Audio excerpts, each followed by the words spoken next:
გამარჯობა, ეს არის გადაცემა პოლიტიკურ ჭრილში.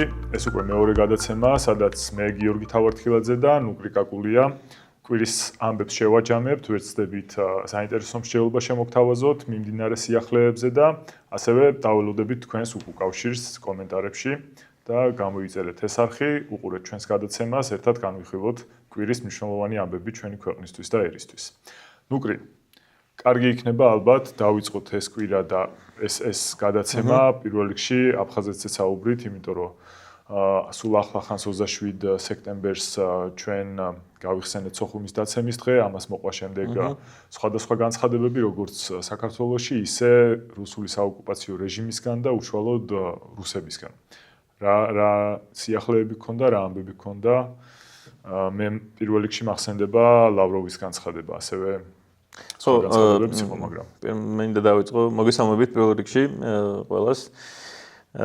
ხო, აფხაზეთისა და სოხუმის დაცემაზე ალბათ პირველი გახსენდება გაბისკირიას სიტყვები არასდროს სანამ ცოცხალი ვარ.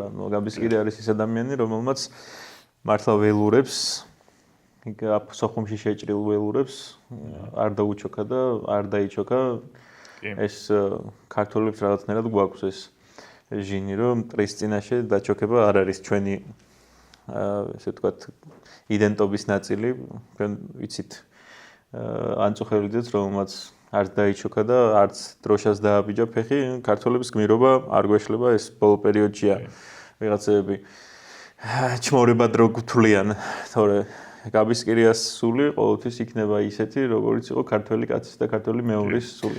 27 სექტემბერი ხო ძალიან ტრაგიკული მოვლენა საქართველოს ისტორიაში. სოხუმის დაცემის დღეა, არა იმის მიუხედავად, რომ 27 სექტემბრის შემდეგაც გაგრძელდა გარკვეული პერიოდი ომი და ეგ მთელი სოხუმიდან აქეთ ჩამჩირე და გალი იარეს შემდეგ აფხაზებმა და რუსებმა და დაიპყრეს ეს ტერიტორიები და ომი ჯერ 27-ში არ დამთავრებულა, მაგრამ მაინც ყველაზე ტრაგიკული ამბავი იყო სოხუმის დაცემა, სიმბოლო იყო ომის. კი, ეგ ნიშნავდა ფაქტობრივად, უკვე მთლიანი ომის ბედი ფაქტობრივად ამ დროს გადაწყდა და მაყურებელს შევახსენოთ როგორ მოხდა ეს. ხშირად არის ხოლმე რომ კითხვა ჩდება როგორ მოხდა რომ წავაგეთ ეს ომი, ხო? ჯერ ერთი პირველ რიგში იქიდან გამომდინარე რომ სეპარატისტების მხარეს იბრძოდა რუსული იმპერია ფაქტობრივად, რუსი ჯარისკაცები, რუსული მათ შორის საჰაერო ხომალდები, რომელიც იმ დროისთვის იყო უახლესი და პირველად აფხაზეთის ომში მოხდა მათი ჩამოგდება, ხო? იყო ესეთი შემთხვევებიც. მაგრამ თავარი იყო რა, ჩვენ ორჯერ მოგვატყუეს რუსებმა. სამწუხაროდ 200 წლის განმავლობაში და უფრო მეტი ვერ დავიმახსოვრეთ სათანადოდ, რომ მათი ნდობა არ შეიძლება. ორჯერ მოგვატყუეს რუსებმა, პირველი ნაწილის შემდეგ, ომის პირველი ნაწილის შემდეგ მოხდა ალბათ ახსოვს მაყურებელს შეთანხმება, რომ ცეცხლი შეწყვეტილი იყო და ასე შემდეგ, თუმცა ასე ვთქვათ, მეორე მხარემ ომი წამოიწყო ისევ განაახლა, ისე რომ ჩვენები არ იყვნენ მზად და მეორე უფრო დიდი სიცრუე, ასე ვთქვათ, მოხდა მას შემდეგ, რაც საბოლოო ასე ვთქვათ, შეთანხმებით ჩვენებმა მთელი თავისი артиლერია სოხუმიდან გადმოისროლეს საქართველოს დანარჩენ ნაწილებში, სადაც ომი არ მიმდინარეობდა და სოხუმი დარჩა ფაქტობრივად დაუცველი. წარმოიდგინეთ, სკოლაში სიარულიც კი დაიწყეს ბავშვებმა, ანუ იმდენად არავინ ელოდა, რომ ომი დაიწყებოდა და განახლდებოდა, მაგრამ რუსები არიან და სეპარატისტები იქნებოდნენ თუ სხვაგვარად არ მოიქცეოდნენ და აფხაზეთის ომში მხოლოდ რუსებისა და აფხაზების როლი გასაგებია, მაგრამ ჩვენს დიდ ბევრი შეცდომა დაუშვით. მაშინ ჯერ კიდევ ქაოსში მყოფი საქართველო იყო, ჩამოგდებული იყო ჟიადგამსახურდიას ხელისუფლება, ახალი მოსული იყო შევარდნაძე, მოკლედ სრული დეზორიენტაცია და დეზორგანიზაცია იყო მთელს ქვეყანაში, მათ შორის ჯარი არ არსებობდა ფაქტიურად, იყო რაღაცა ბანდფორმირებები, მხედრიონი, გვარდია და ასე შემდეგ.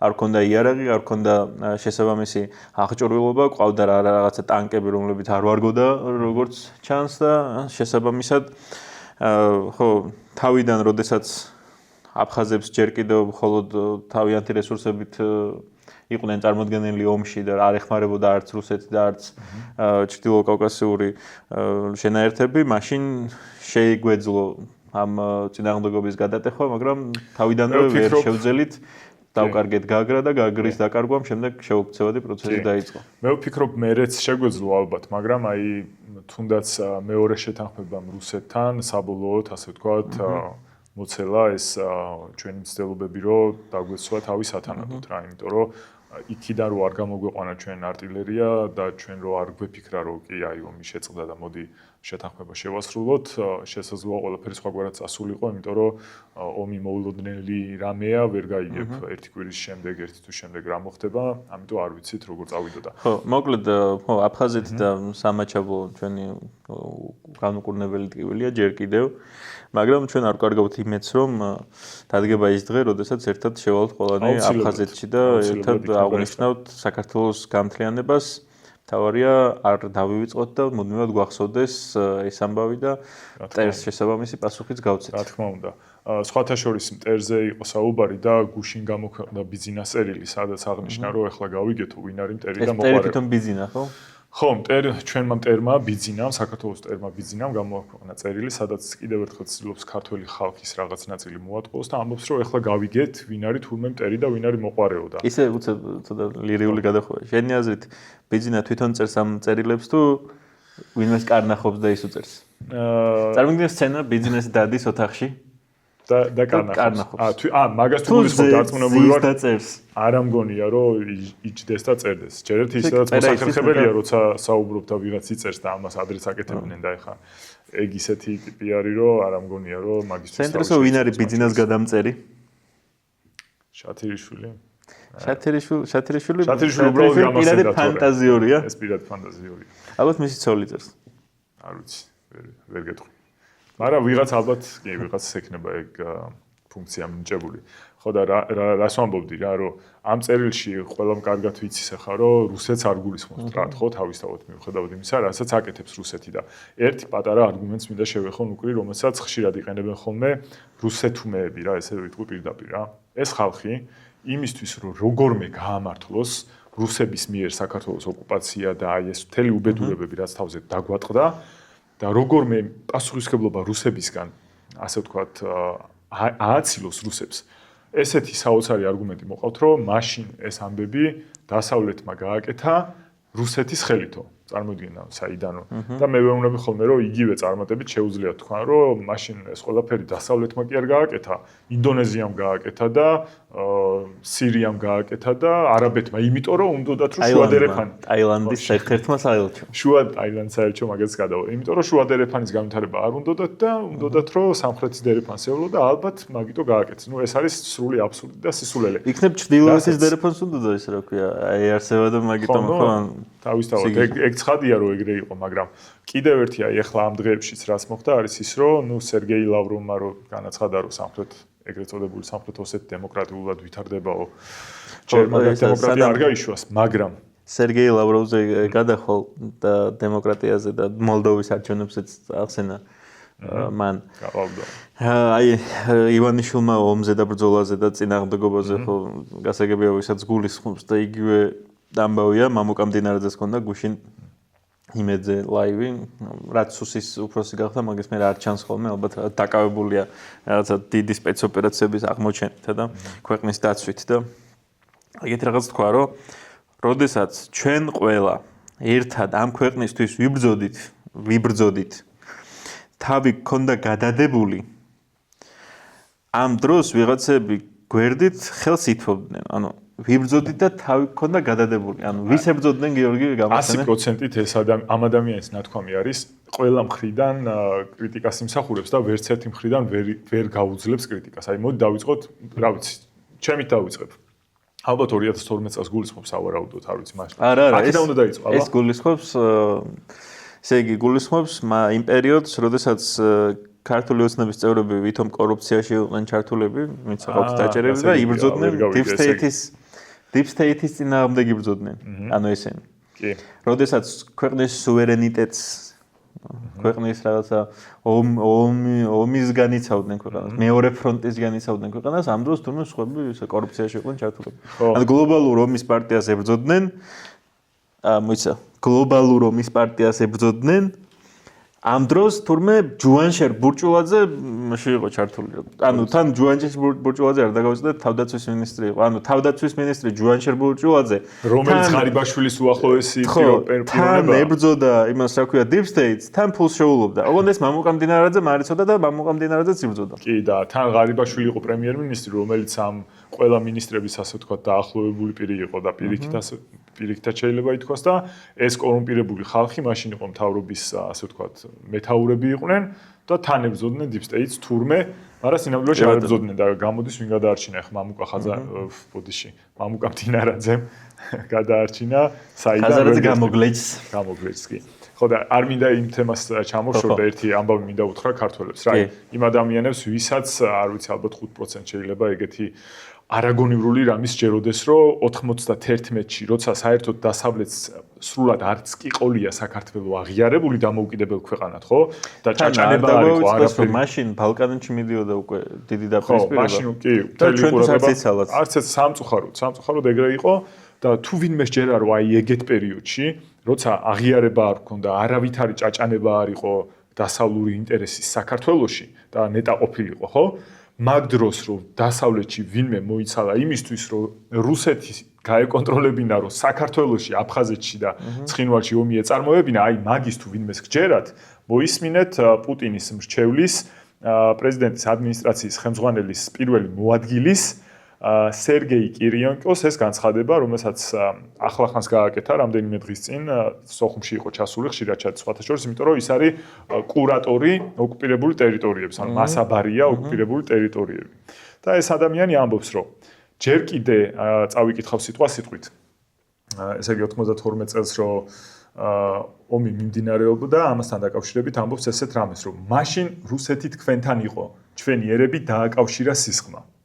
ამაზე მეტად ეხლა როგორ დაგიდასტურნო რომ ეგ უსუსური არგუმენტი რომ თითქოს ვიღაც სხვა და არა რუსები იბრძოდნენ ჩვენს წინააღმდეგ და რუსები თავის ინტერესების გამო კი არა უბრალოდ ვიღაცამ დაავალა და ამის როგორ უნდა დაგიდასტუროთ ვინმემ რომ ეს ასე არ არის იმიტომ რომ ადამიანი რომელიც პუტინის მარჯვენა ხელია ვისაც აბარია სოხუმის და ცხინვალის ამბები პირდაპირ გეუბნება რომ ახლა კი არა არამედ 91-12-შიც კი ჩვენ ვიყავით ერთადო და ჩვენი ერების სისხლმა დააკავშირაო და ამაზე არ ვიცი ამაზეც ვიღაცა იმ 5-დან 1% შეიძლება რაღაც თქვა რომ deep state-ის მართულია ეს და კი არის პუტინთან ახლოს მაგრამ ესეთი ამბებიც ხდება ეს თემა მოუწურეთ თუ ფაქტობრივად ამოწურეთ არა პრინციპში იყო კიდე ერთი ერთი იყო კი ცხინვალის განცხადება იყო რეჟიმის რომ თბილისმა შესწომა აღიარა ველით წნელიში საგუშაგოს მოხსნასო. კი ბატონო.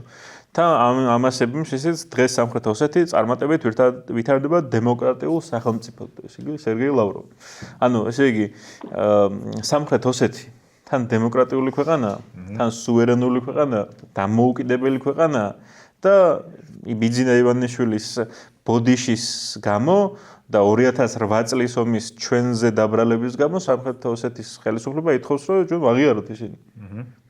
ხო, იმიტომ რომ ეგ რამხელა სიგიჟესთან გვაქვს საქმე.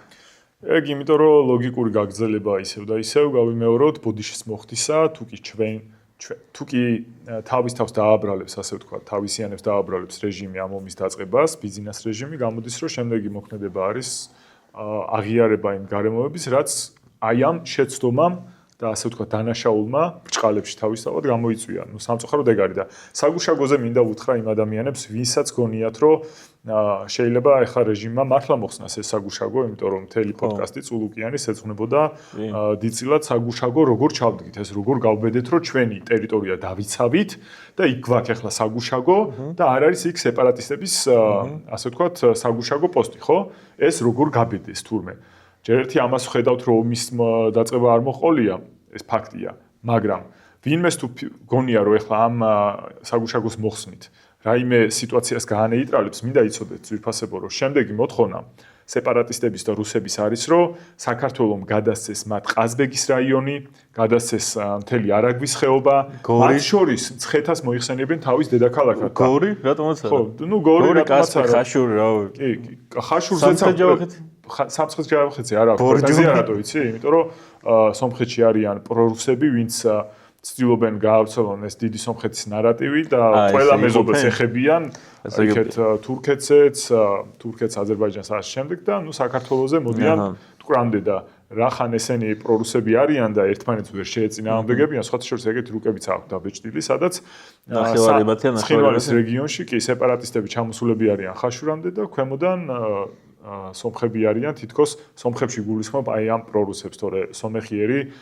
ძალიან ჭკვიანურად იქცევა ახლაც და მათი, რა ვიცი, მათ შორის ჩვენს მოგვიწევს მათ გვერდში დაუდგეთ და მათაც მოუწევთ ჩვენ გვერდში დაგვიდგეთ. იმიტომ რომ სხვა გზა არ აქვს და უნდა გავაგზავნოთ ის გიორგი ათასლოვანი ისტორია, რაც აქ შენი აზრით სამხრეთ ოსეთში პოლიტპატიმრები არიან? სამხრეთ ოსეთში პოლიტპატიმრები? ალბათ ძნელი კითხვა არის, იმიტომ რომ სავარაუდოდ ეხლა არავინ არ იქნება პოლიტპატიმარი. ეს დემოკრატიას გამოსცენა. ჩვენზე დემოკრატიული ესე კი არ არის, რა ვქვია. სამხრეთ ოსეთის რესპუბლიკა. პოლიტპატიმრების ჭრილში. აქვე შეგვიძლია ვთქვათ, რომ თავისუფლება ყველა პოლიტას ინდისის პატიმარს, ისინი ჩვენი ვალია, რომ ისინი ძალიან მალე იყვნენ გარეთ და არ გაუგრძელდეთ ციხეში გატარებული დრო. კი. დინარაძეზე წერან 2012 წელზე გადავედი და მინდა ერთი რაღაც უთხრა მაყურებელს რა, თუ შეიძლება. ხო, ბარემ 2012 წელს კი. თან ისიც გავიხსენებთ, რომ გუშინ იყო 1 ოქტომბერი. 2012 წლის 1 ოქტომბერიდან ზუსტად 13 წელი გავიდა და ამ წელში შეგვიძლია გავაგრძელოთ საუბარი. კი, 2012 წლიდან 13 წელი გავიდა, მივიღეთ მილიონამდე საქართველოდან წასული ქართველი, რომელთა უმრავლესობა სამუდამოდ დარჩენილია უცხოეთში და რომელთა დიდი ნაწილი პერიოდულად ბრუნდება ხოლმე, მაგრამ რეალურად ცხოვრობს უცხოეთში. მივიღეთ ის, რომ ყოველ წელს 10,000-ობით ქართველი მოსწავლე გამოდის სკოლიდან, რადგან ემიგრაციაში მიდის. მივიღეთ ის, რომ 2012 წლის სამხედრო ბიუჯეტი თითქმის იგივეა დოლარებში თუ გადავიყვანთ, რაც დღეს 2025 წელს. მივიღეთ ის, რომ არც ერთი ნაბიჯით დეოკუპაციის მხრივ წინ არ წაგვიწევია.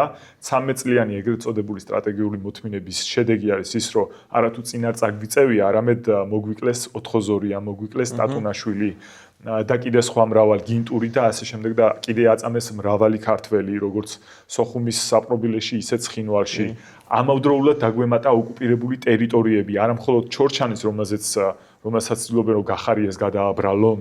სხვათა შორის მე არ ვარ გახარიეს ხარდამჭერი, მაგრამ აღნიშნავ რომ ის ქმედება, რაც მის დროს განხორციელდა ჩორჩანასთან მიმართებით, ჩემგან აბსოლუტურ მოწონებას იმსახურებს. ერთადერთი ნათელი წერტილი მთელი ამ 13 წლიანი მმართველობის დროს საოკუპაციო რეჟიმთან მიმართებით იყო ეგ, ჩემთვის გაბედული ნაბიჯი, რომელმაც შედეგი გამოიღო და დავიცავით ჩორჩანის ტერიტორია, რომელსაც როგორც ჩანს ახლა ისევ აპირებენ დათმობას. მივიღეთ კიდე ის, რომ ამდენი ხნის განმავლობაში რეალურად არავითარი, ასე ვთქვათ, თანასწორობა ჩვენ არ მივგვიღია. თუ სადმე ეკონომიკური ზრდა გვაქვს, ეს ზრდა აისახება პირველ რიგში ელიტის ჯიბეზე და ერთ საინტერესო ფაქტი უთხრათ მაყურებელს.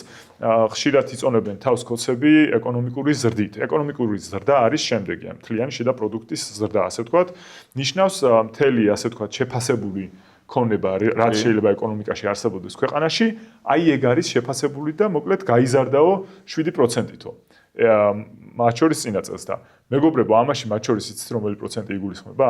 აი ეს მილიარდზე მეტი ნახატები და რაღაც თავის პირადი ქონება რო შემოიტანა ბიძინამ და არ განაბაჟა შემოზიდა და ეგრო საქართველოში ჩამოვიდა და ემატა ჩვენს მუშუპუს და აისახა მუშუპუს ზრდაზე, ანუ სინამდვილეში ბიძინამ თავისი ნახატები გადმოიტანა, არ ვიცი, ბრიტანეთში იყო თუ სხვაგან, საქართველოში და აისახა ეს ციფრებში ჩვენს ეკონომიკაში. ნეტა ისა ბიძინას ხეებიც აისახა ქვეყნის ეკონომიკაში? პარტია აისახებოდა. ტონობით ხე რო ამ შემოზიდა პარტია აისახებოდა დიდი ალბათობით. ამ შესაბამისად ხო ბოლომდე წონებიც არ არიან თურმე ის საქართველოსა და TBC ბანკის პრეზიდენტები, რომლებიც დადიან სოფლიოში და ეუბნებიან სხვადასხვა სახელმწიფოებს, რომ ესე იგი ბიზნეს თუ დაასანქცირებენ, ქვეყანასაც პრობლემები ექნება, რადგან ნახევარი ქვეყნის ბიუჯეტი კი აქვს ბიზნესს დაწეული. გარდა იმისა, რომ სოფლიოში და საქართველოში ბევრი საინტერესო რამე ხდება, ალბათ ყველაზე საინტერესო და ცხელი არის 4 ნოემბერი რა იყო და ოქტომბერი. ნოემბრამდე ჯერ დიდი დროა. ისეთი ამინდებია. 4 ოქტომბრის, ესე იგი, არჩევნები და რევოლუცია. არჩევნები თუ რევოლუცია, გიორგი? მე ვემხრობ ცვლილებას, რომელიც ჩემი აზრით შეუძლებელი არჩევნებით დადგეს ახლა და თუ კი რაიმე სხვა პროცესი იქნება, რომლის იმედიც არსებობს, მხოლოდ მივესალმები. მოდი ამ ფონზე ახლა ხალხს გავაცნოთ ყოფილი პრეზიდენტის გამოთქმა, რომ მოკლედ მიხეილ სააკაშვილი ამბობს, რომ 4-ში ჩამოსვლა მისვლა არის ჩვენი ქვეყნის გადარჩენის ბოლო შანსი, რომელიც შემდეგ დიდი ხნის განმავლობაში არ მოგვეცემა. თავისუფლება ანახლა ან არასდროს. დაიწყებ თუ დავიწყო? პატარა რამეს ვიტყვი. მე არ მჯერა ესეთი ფატალისტური განცხადებების. მე არ მჯერა, რომ 4-ში თუ რევოლუცია არ მოხდა, თუ პაატა ბურჯუაძეს დაუჯერებთ 4-ში თუ დავიწყებთ და 4-ში ვერ დავამთავრეთ, საქართველოს დამთავრდება. ანუ უბრალოდ მაშინ არ მჯერა იმის, რაც საქართველოს ისტორია მასწავლის. არ მჯერა 5000 წლიანი ისტორიის, ესე იგი, თუ 4-ში საქართველოს მთავრდება, მაშინ არაფერს არ ქონია აზრი. რა ვიცი. შეგიძლიათ გამკითხოთ ამის გამო, მაგრამ მე ესე ვთვლი, საქართველოს არც 4-ში მთავრდება და არც 5-ში. კი. მე ჯერ ვიტყვი 4-ზე და მე ვიტყვი რა პრობლემას ხედავ ქართველ პოლიტიკოსებში, რომელსაც მათ შორის ეს განცხადება კარგად ასახავს. რა პირველ რიგში, რა თქმა უნდა, 4-ში არაფერი არ მთავრდება. ხო, აქვე მე რო რამე მასე არ გამოიწვიოს. მე და გიორგი 4-ში იქ ვიქნებით. მე და გიორგი 4-ში ვიქნებით. თუ საჭირო გახდა ვიქნებით ყველაზე ცხელ ადგილებში, თუ საჭირო გახდა ყველაფერს ისე ვიზამთ, როგორც ქვეყანას სჭირდება, მაგრამ ეს იმას არ ნიშნავს, რომ ჩვენ 4-ში თუ იქ რაღაცა რევოლუცია ვერ მოვახდინეთ, 5-ში ხელ დაკრეფილები წავალთ სახლში ან იმაში რა ქვია, ქვეყნიდან წავალთ. ანუ არ მივდივართ არსად აქ ვჩებით 4-შიც, 5-შიც, 10-შიც და რა ვიცი 2035-ში. რამდენიც იქნება საჭირო და რა დროც დაჭირდება ჩვენი ქვეყნის თავისუფლებისთვის და გაძლიერებისთვის ბრძოლას, თუმცა ეგ ბრძოლა არასდროს ჩერდება. სულ ეს პრობლემა მოვიცილოთ, ბევრი მიზანი გვაქვს წინ შესასრულებელი, ძალიან ბევრი. დარწმუნებული იყავი კოცების მოშორების შემდეგ გაცილებით უფრო დიდი ბრძოლები და უფრო დიდი შრომა გვიწევს ამ დანგრეული ქვეყნის თავიდან აშენების ამბავში. ეხლა არის ბრძოლა, რომელიც მიმდინარეობს აი ამ გრევის და ჩვენი ინტერესების სასაცილებლად დაზიანების შეჩერებისთვის. კი. როგორც კი ამას მოვახერხებთ, რომ ეს უკან დახევა შეჩერდეს, მე გვაქვს დასაწყები ბრძოლა წინსვლისთვის და ეგ ბრძოლა უფრო მეტ გონიერებას, უფრო მეტ სიბრძნეს, ნებისყოფას და უნარებს მოითხოვს, ვიდრე მათ შორის შეიძლება რეჟიმთან ბრძოლა მოითხოვდეს რა. და რეჟიმთან ბრძოლა იმით განსხვავდება ახალი საქართველოს აშენებისთვის ბრძოლისგან, რომ რეჟიმთან ბრძოლაში უბრალოდ უფრო მეტი რისკია ზიანის მიღების. და მეორე მხრივ როცა რეჟიმს მოვიშორებთ ჩემი აზრით, ხო? მე მეტი ძალისხმევა დაგჭირდება, უბრალოდ ესე სიცოცხლის და უსაფრთხოების რისკები შეიძლება აღარ იყოს პიროვნული. იქ სხვა რაღაც საერო და ზოგადი რისკები შეიძლება იყოს. ეს განსხვავებაა ჩემთვის, ამიტომ არის იცი როგორი თემაა? აი მაგალითად ხო დიდგორის ბრძოლა ხო იყო გადამწყვეტი ბრძოლა. რაღაცა დავით აღმაშენებელმა უკან წასასვლელი გზები ჩახერგა და ასე შემდეგ და ასე შემდეგ. მაგრამ აი დავით აღმაშენებელს რო წაეგო დიდგორის ბრძოლა, შენი აზრით გაიქცეოდა ქვეყნიდან? ხო. ანუ ის ტერი რამდენი ხანს დარჩებოდა აქ? კი. რა თქმა უნდა, დავით აღმაშენებელს დიდგორი რო წაეგო, ადგებოდა, გადაჯგუფდებოდა და პარტიზანულად დედას უტირებდა ინტერს. ანუ 1121 წლის 12 აგვისტოს საქართველოს წაგების შემთხვევაში საქართველოს არ მთავრდებოდა. როგორც გააკეთა გიორგი სააკაძემ და თეიმურაზმა მარადდის ბრძოლის აგების შემდეგ, რომელიც ძალიან მნიშვნელოვანი ბრძოლა იყო, სამწუხაროდ წავაგეთ ერთადერთი მიზეზის გამო, არ ვიყავით ორგანიზებულები. მიუხედავად იმისა, რომ საოცრად გაწვრთნილი არმია ყავდათ სპარსელებს, ჩვენ ძალებს გაცილებით აღემატებოდნენ, ჩვენებმა ისინი დაამარცხეს და მხოლოდ იმიტომ, რომ ნებისყოფა არ იყოთ და ორგანიზებულება, რომ ჯერ ბოლომდე არ ეზეიმათ, სანამ სრულად არ გაწმენდნენ ტერიტორიის მტრისგან, ხო? ამიტომ დაიქცაქცენ და მოკლედ სხვა შორის ეს ბევრჯერ მოხსნია ჩვენ საომარ ისტორიაში. აი, თუნდაც მაკედან სპარსელები დიდი ხანი შემორჩნენ ჩვენთან, მაგრამ მე იყო ბახტრიონის აჯანყება, საიდანაც განდევნეს ეს მტერი. ანუ საქართველოს ერთ კონკრეტულ თუ მართლა მეტეორი არ დაგვეცადა, მეხი არ დაგვეცადა, არ გადავიბუგეთ მთელი ქვეყანა ერთ კონკრეტულ თარიღში საქართველოს არ მთავრდება. რა თქმა უნდა. ამიტომ რა ვიცი, მე მოგიწოდებთ ყველას, რომ აი ესეთი ფატალისტური ისინი რა ქვია აზრები თქვენთვის შეინახეთ, საქართველოს იყო, არის და იქნება, უბრალოდ ხო, ვიღაცები იძახია, რომ 13 წელია იბრძვიან და დაიღალნენ, მაგრამ ხალხი იბრძოდა მთელი საუკუნე და არ დაღლილან და კი. და აქედან მინდა გადავიდე იმაზე, თუ როგორ არის ხოლმე, რა პრობლემა აქვს ქართველ პოლიტიკოსებს. ახლა აი ამ განცხადებაში ჩანს, რომ ერთ თარიღში რომელიც ძალიან მნიშვნელოვანი თარიღია ყველა გაგებით ჩემთვის და ამიტომაც ვართ იქ, ხო? ვიქნებით იქ. ერთ თარიღში ან ერთ მოვლენაში ან ერთ სიტყვაში და აზრში დებენ ყველაფერს რა და მე თუ კი ისე მოხდება რომ ის მოლოდინი არ გამართდა მე ხალხის ბრალი იქნება მე ან ხალხის ბრალი იქნება მაგრამ რა გამოდის მათი აზრით ხალხის ბრალი იქნება და ჩვენ ხალხს არ ვაუბრალეთ არაფერს თავიდანვე თვითონაც ხო იციან რომ არსებობს შანსი რაღაც შანსი რომ ეს არ გამოვიდეს ხო რამდენად დიდია ამას თავი დავანებოთ გამოდის რომ შენ დასაწყისშივე ატყუებ შენს მსმენელს და შენს ამომრჩეველს მათ შორის და არა ამომრჩეველსაც და ეს არის აი სააკაშვილის განცხადების მაგალითით შეგვიძლია ვიმუშაოთ სხვა პოლიტიკოსებზეც რა ისეთ რაღაცებს ამბობენ ხოლმე რაც უბრალოდ არ შეესაბამება სიმართლეს და მოცემულობას ეხლა რა საჭირო იყო იმის თქვა რომ ეს არის ბოლო ბრძოლა რა შენ თუ აპირებ ეხლა მიხეილ სააკაშვილი თუ აპირებს 4-ის მერე რომ მე მიხეილ სააკაშვილი ალბათ ისე უკრაინელი პოლიტიკოსი გახდება 4-ის მერე ისე უკრაინაში თუ წავა მაგალითად არ ვიცი როგორ გახსოვს ხო ალბათ რაღაც პერიოდ ციხიდან რომ ამბობდა მე უკრაინელი პოლიტიკოსი ვარ და უკრაინულად რომ ლაპარაკობდა გახსოვს რომ ლაპარაკობდა არა მაგრამ ეგ მახსოვს უკრაინულად საუბრობდა ქართულად არ გულაპარაკობდა ხა გასაკვირი არ არის ანუ ხო მოკლედ მიშას თავისი გაჭირვებია, გასაგებია ციხეშია, უთანაგრძნობთ მას. ჩვენი აზრით ის დამოუკიდებელმა და სამართლიანმა სასამართლომ უნდა გაასამართლოს და თუ დამნაშავეა მართლა კი ბატონო, მიესაჯოს თუ არა და გასაშვებია მას სამწუხაროდ ბიძინა ივანიშვილის მმართველობის ჟამს სამართლიანი სასამართლო არ გამოუღლია მის მიმართ აღძრული ყველა საქმე იყო პოლიტიკურად მოტივირებული და ანგაჟირებული შესაბამისად ის დიდი ალბათობით რის გამოძის არის არასწორი მაგრამ ეს იმას არ გამორიცხავს რომ ის შეიძლება სულერულ განცხადებებს აკეთებდეს და შეიძლება დამნაშავეც იყოს სულერულ განცხადებებს რო აკეთებს ჩემთვის ეს ცხადია და მე მგონი ჩემთვისაც მაგრამ მე ასევე მგონია რომ ის კი მართლაც დამნაშავეა მაგრამ ის რომ ეხა ეს სასამართლო სისტემა არის გაუმართავი და არა თუ გაუმართავი, არამედ ემსახურება კონკრეტულ პოლიტიკურ და არაპოლიტიკურ ინტერესებს, ეს ცხადია და არა მხოლოდ მიშა, არამედ აი ეგ არის ძალიან მნიშვნელოვანი კიდე ერთი რამე ნუკრი რა, ყველამ უნდა იცოდეს რომ არა მხოლოდ პოლიტიკოსები უნდა განსაჯოს სამართლიანმა სასამართლომ, არამედ ჩვენ არ ვიცით რამდენი არაპოლიტიკოსი უსამართლოდ გვიზის ციხეში რა, ამ რეჟიმის დროს ძალიან ბევრი ადამიანი, მე პირადად ვიცი ისტორიები, როცა ადამიანები ტყუილა არიან მოხვედრილი ციხეებში, სამწუხაროდ არ შემიძლია ახლა რამე გავაკეთო ამისთვის.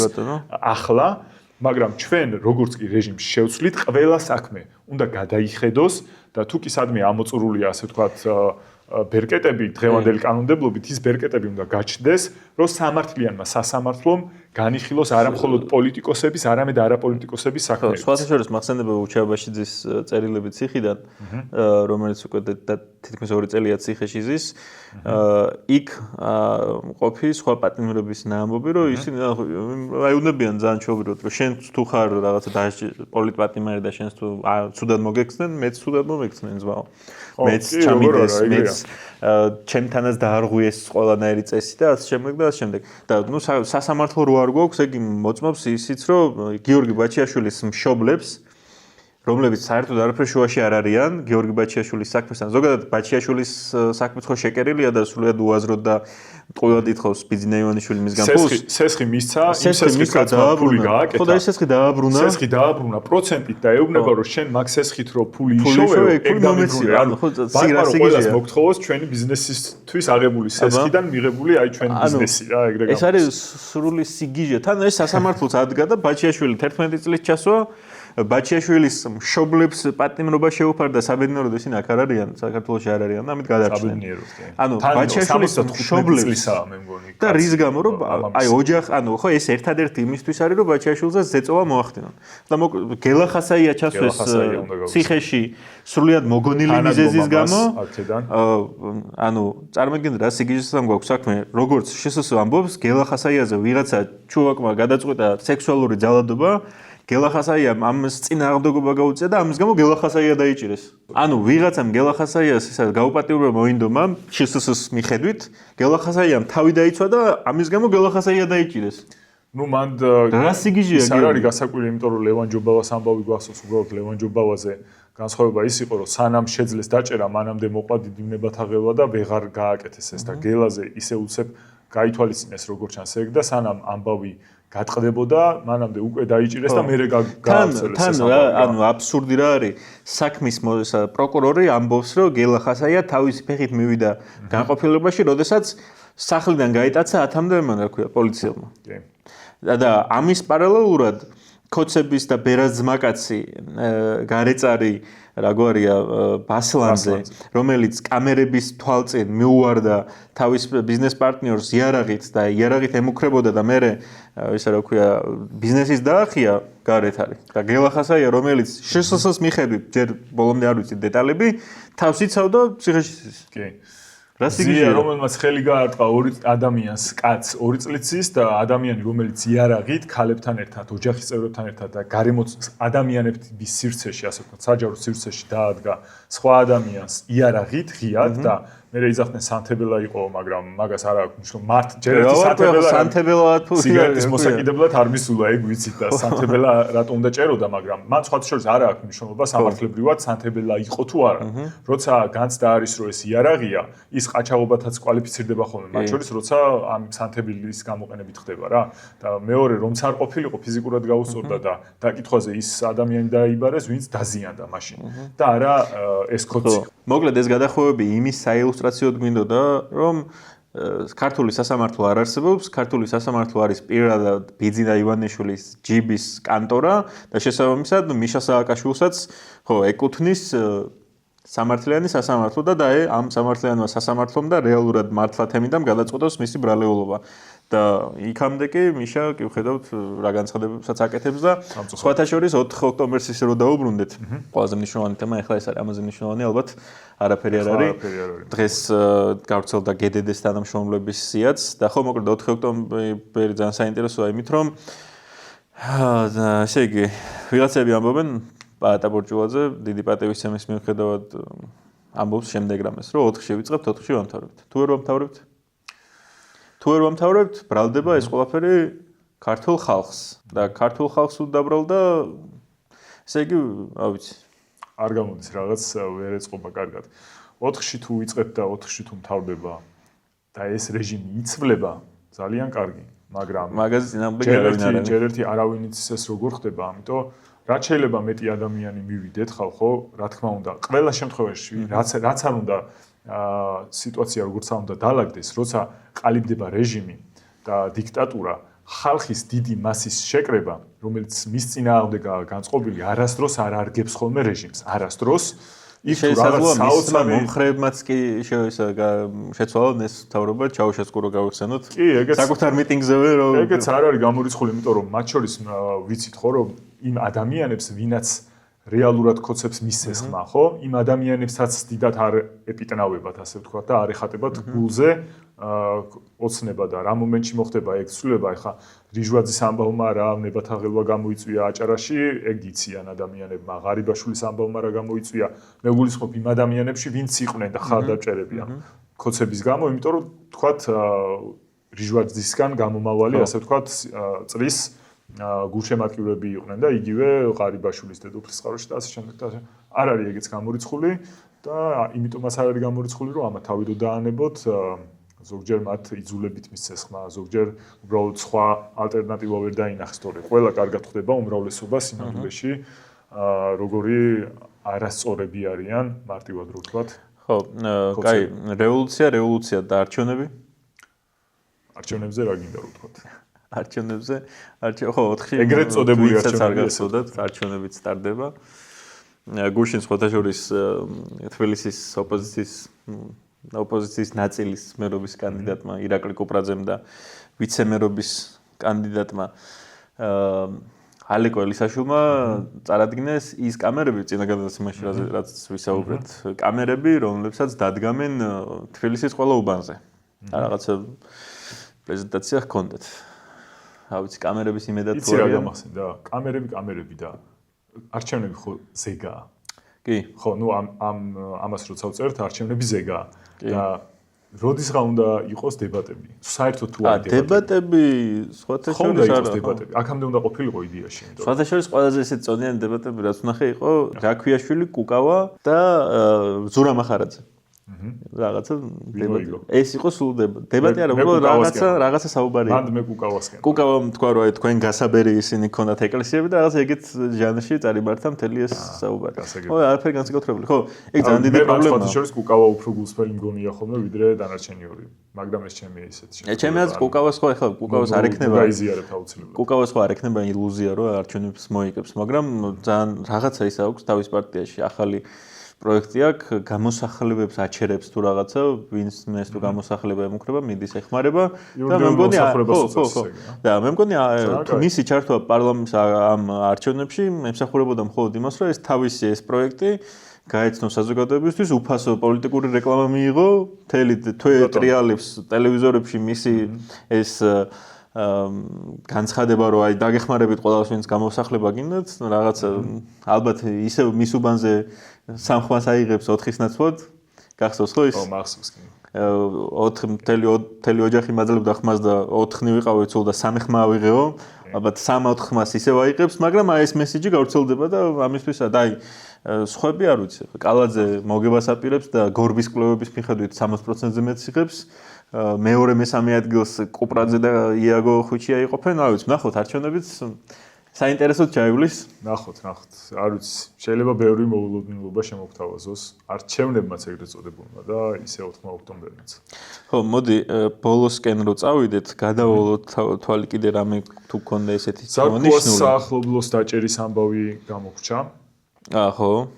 ზარქუას საახლობლოს დაჭერა ასევე დაიჭრეს გუშინ ზვიად კუპრავა ნაციონალური მოძრაობის წევრი რაღაცა ვიდეოზე დაყრდნობით, სადაც ის ამბობს როგორ უნდა მოიქცეთ 4-ში არჩევნებთან მიმართებაში და აქციაზე, სრული სისულელის გამო დაიჭირეს ისე ეს კაცი და რა თქმა უნდა თავისუფლება მას. თუმცა სისულელის გამო არ დაუჭერიათ ზარქუას ვინები არიან. ხო, ზარქუას ის და სიძის კომპანიის ახლანდელი მფლობელები, რომლებმაც გადაიბარეს 2023 წელს თუ არ ვცდები, ეგ კომპანია, ანუ ყველაფერი იმაზე მიუთითებს, რომ ეს ადამიანები უბრალოდ იურიდიული, ასე ვთქვათ, მიღაბი იყო, რომ თავისი კომპანია გადააფორმეს სხვებზე და ამ კომპანიის მეშვეობით ბაღებსა და სკოლებში იგებდნენ ტენდერებს, საიდანაც ფულს იღებდნენ, მაგრამ საქმე არ კეთდებოდა. თუ არ ვცდები, ხო? თუ ვცდები, შემისწორი. ხო, მოკლედ კორუფცია ქართულ ოცნებაში არ ახალია. ვინც ეხლა არ აწყობთ ყველას იჭერენ, ვინც ჯერ აწყობთ ფულს შეულობენ. მოკლედ ქართულ ოცნებას რაც მოპარული აქვს ამ ქვეყნისთვის, იმდენი მე მგონი 90-იანებში არ მოპარავთ ჯამურად. ჯერ ერთი არც იყო მოსაპარე ჩემო ნუკლებში. არა, რაც იყო ხო, ანუ ეკვივალენტი რაღაც რო დათვალო იქით, აგერ თითქოს ქვეყანა გაიძარცვა და მე მგონი ამათმა უფრო გაძარცვეს. 90-იანებში გასაცდარცვი ბევრი იყო შემეშალა. მე ხო დასაწყისში როგორც კი დაიშალა საბჭოთა კავშირი, კი ჩვენი ეკონომიკა საოცარი. ხო, ანუ 60%-იანი ვარდა ჰქონდა, სრული სიგიჟე იყო. ხო, მოკლედ რო დავასრულოთ უკვე, რაღაცა შეჯამება რო გავაკეთოთ. ეს გადაცემა იწერება ხუთშაბათს, ესე იგი ზეგარი არჩევნები და რევოლუცია. გადაცემა ალბათ პარასკევს დაიდება და შემდეგი გადაცემა ესეო ასე იქნება ხუთშაბათს, რა ვიცი. არჩევნები არაფერს არ მოგცემს, ალბათ ვერ გამოგლეჩს ვერავინ ვერაფერს. ალბათ კი დიდი ალბათობით ესეა. ალბათ თუ 4-ში დავიწყეთ და 4-ში ვერ დავასრულეთ, საქართველოს არ სრულდება და ჩვენ თუ გარეთ ვიქნებით. შემდეგ მესამე გადაცემასაც ჩავწერთ და შემოგთავაზებთ, საქართველოს არ მთავრდება, საქართველოს გრძელდება 5000 წლიანი და მეტი ისტორიის ქვეყანა. ერთ თარიღში არასდროს არ დამთავრდება და შევხვდებით შემდეგ გადაცემაში აუცილებლად. გამარჯვება თქვენ და საქართველოს. კარგად. და ხო 4-ში მხოლოდ გაგუხარდება თუ შევცვლით ხელისუფლებას.